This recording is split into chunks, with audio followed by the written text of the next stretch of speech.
Salut tout le monde. Pour mon œuvre, j'ai choisi comme thème la liberté.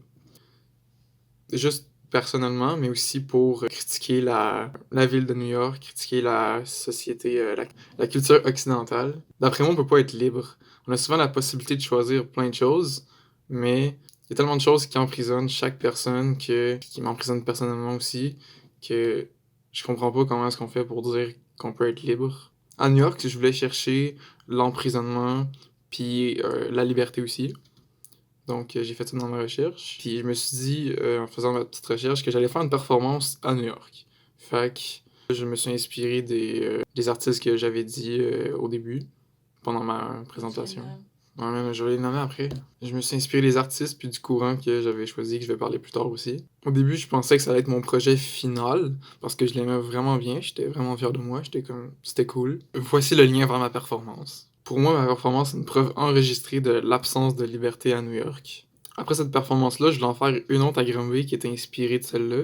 Ben, les conditions me ne l'ont pas autorisé. Dans le fond, ma performance que j'ai faite à New York, elle m'a beaucoup inspiré pour faire ma sculpture, fait que je vais en parler. Le lieu que j'ai choisi pour ma performance, c'est Wall Street ou les environs de Wall Street. Je me suis installé près de cette rue-là pour ma performance. Pour moi, cette rue-là représente la richesse, la gloire, le monde des possibilités, beaucoup de liberté dans le fond. Aussi, le quartier financier a été sujet à une inondation en 2012 avec l'ouragan Sandy. Ben, ça, je trouve que l'eau pour eux, c'est comme un emprisonnement.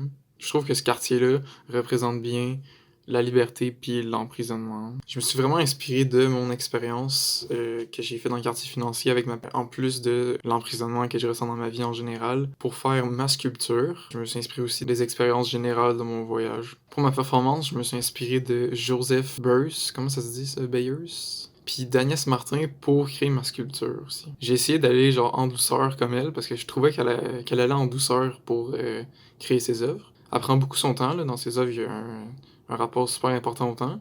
Fait que j'ai gardé ça en prenant des couleurs plus pâles qui étaient délavées.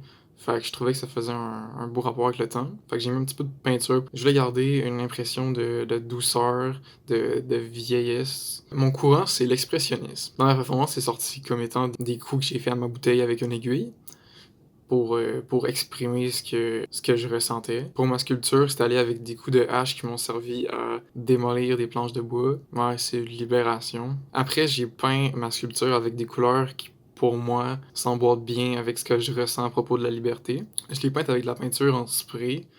Pour moi, c'est vraiment comme plus libérateur comme façon de peinturer. Petite parenthèse, il y a un monsieur qui est venu m'arrêter à New York. Le monsieur, c'est un genre d'agent de sécurité en costume, là. Il m'a dit de partir. Si vous voulez voir, regardez ma vidéo. Ben, dans ma performance, au début, je pensais pas me faire. Je pensais pas que quelqu'un allait venir me voir. Mais vu que le monsieur il est venu m'interpeller, je trouvais que ça faisait vraiment du sens avec le but de ma performance. Ok, ça c'est pas une parenthèse, mais euh, euh, pourquoi je parle de mon œuvre de New York? C'est parce que elle m'a permis de réaliser que j'aime faire de l'art expressionniste qui utilise euh, mon corps dans la création. C'est ce que j'ai fait pour ma sculpture. Fait que